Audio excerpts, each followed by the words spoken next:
theater was dark. The Avery Fisher Hall had a very successful run with the Mostly Mozart Festival that ran for 8 weeks but was losing its audience, and there was general consensus that it should be shrunk to 4 weeks. The Met had an agreement with Sol Hurok to present a lot of dance companies around the world, and they had brought that in-house.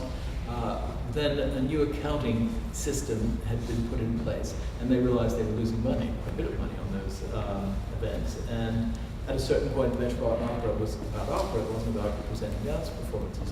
So they were dark, too, during the summer. Alice Tully Hall had not had that much activity ever during the summer.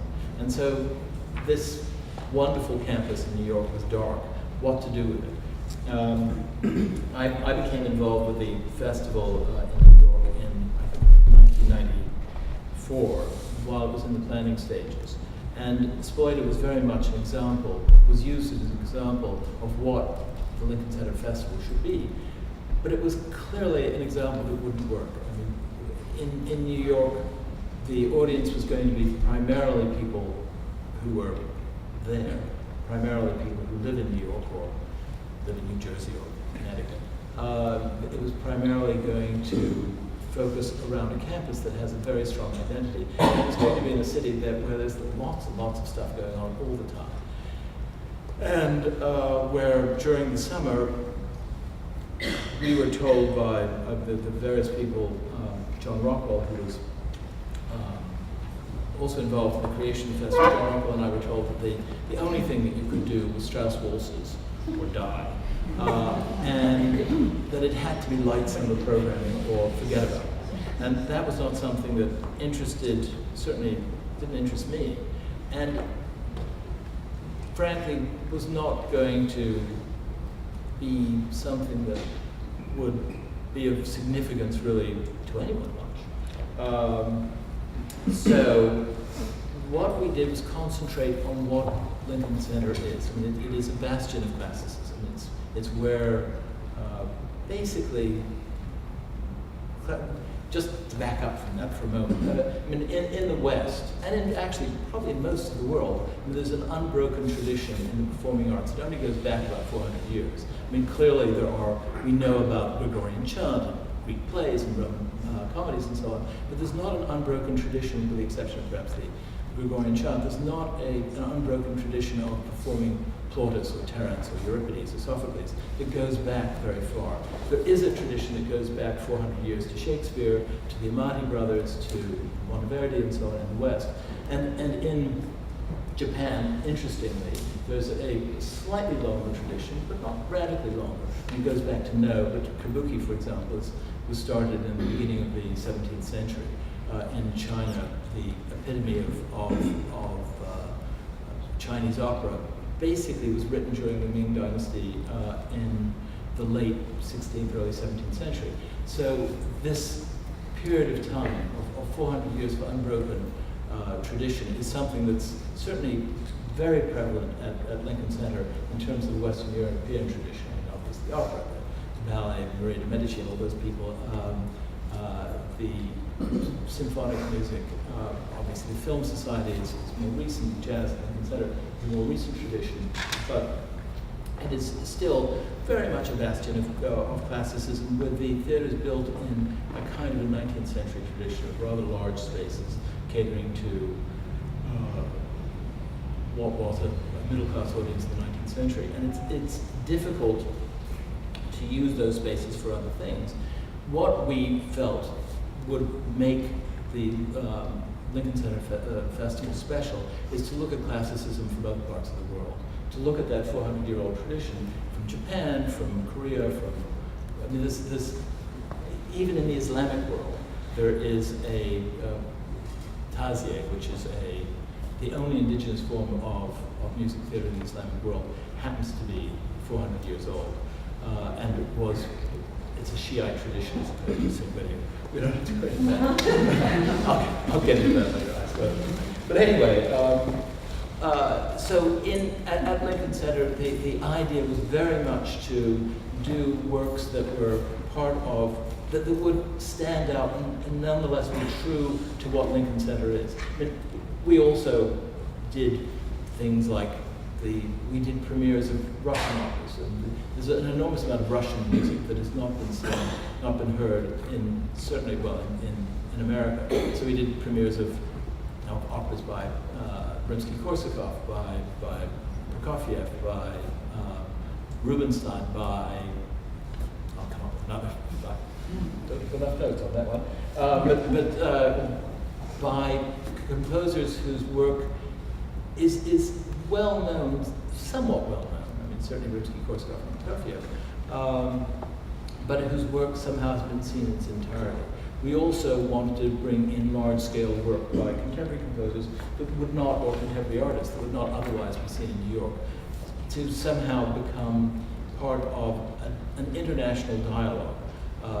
And do things that absolutely were impossible for the resident company. So, for example, we did an opera by Louis Andriessen called Writing to Vermeer, which required dumping 40,000 gallons of water on the stage of the State Theatre. You know, it's difficult to do in rap.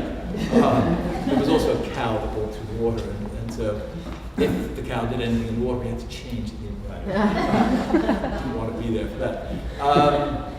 But we also we wanted to do pieces that somehow were on a scale that, for one reason or another, couldn't be done otherwise in New York. So, for example, we recently have been in the New York, the 7th Regiment Armory, which is on Park Avenue, 67th Street, and did a production of Die Soldaten.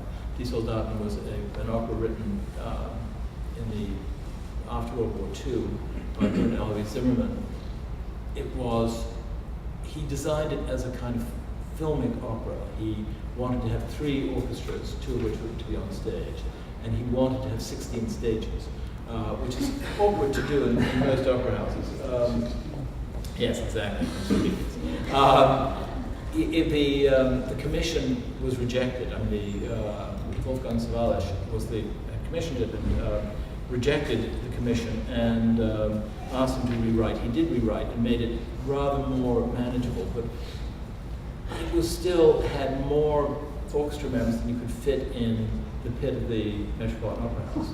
I mean, not a practical opera to do.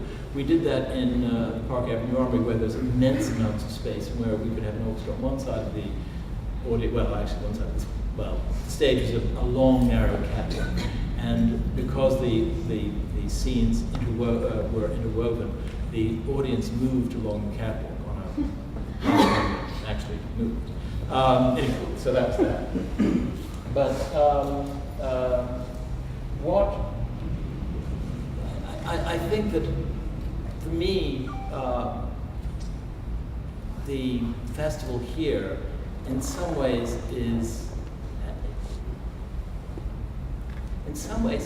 richer than the festival in New York, because we can cover so much more territory than we can in New York. In New York, we have to be mindful of the cultural context. I mean, that is, there are certain kinds of things that other people are doing that you just can't do, because other people are doing them.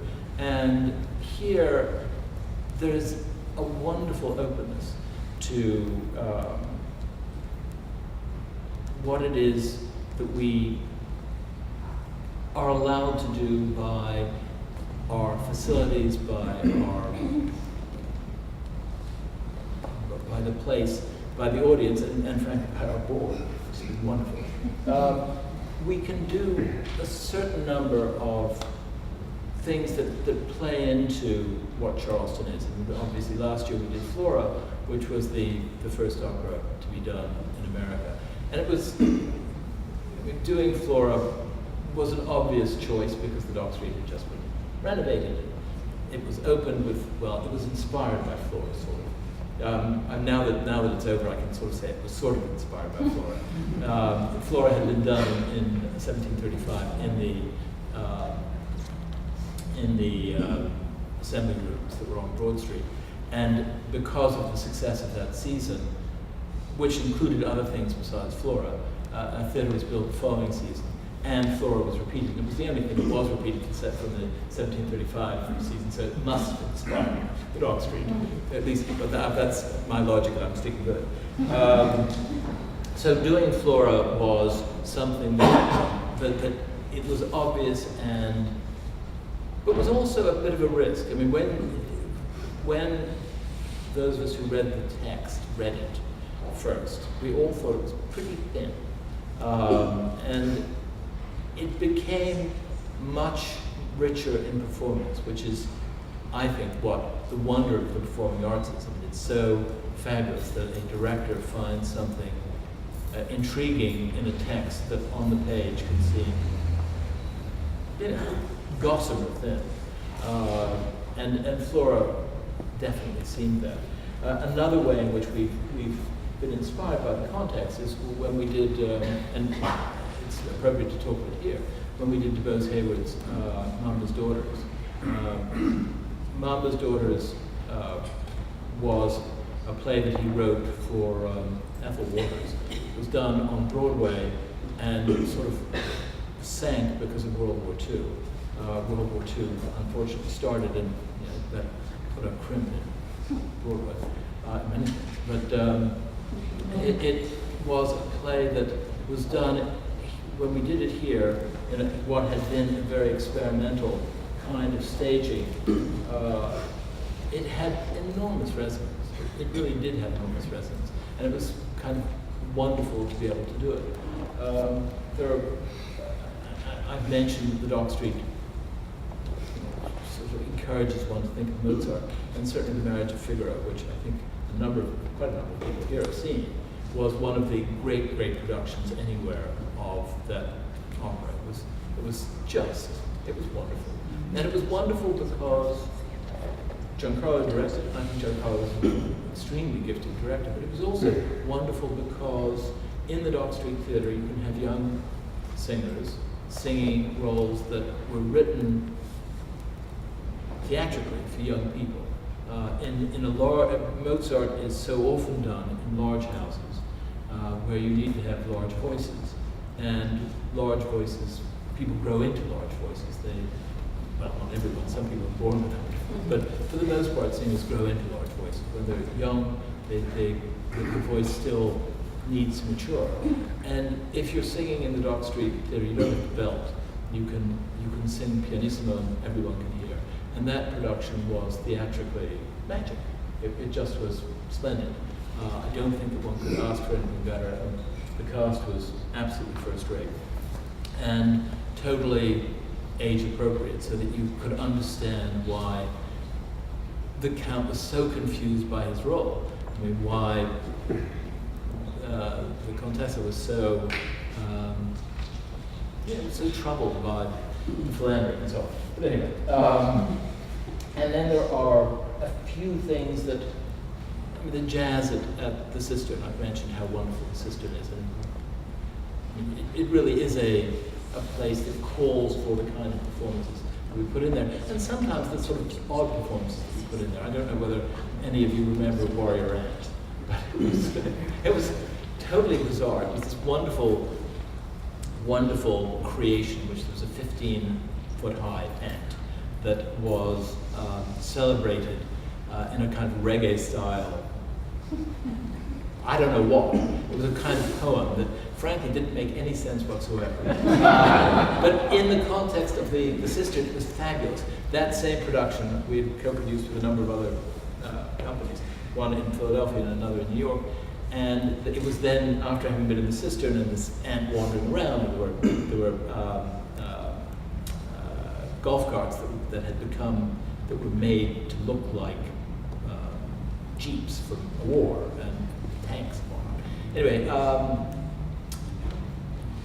they wandered around through the trees, and the whole thing, was mad. That's what it meant.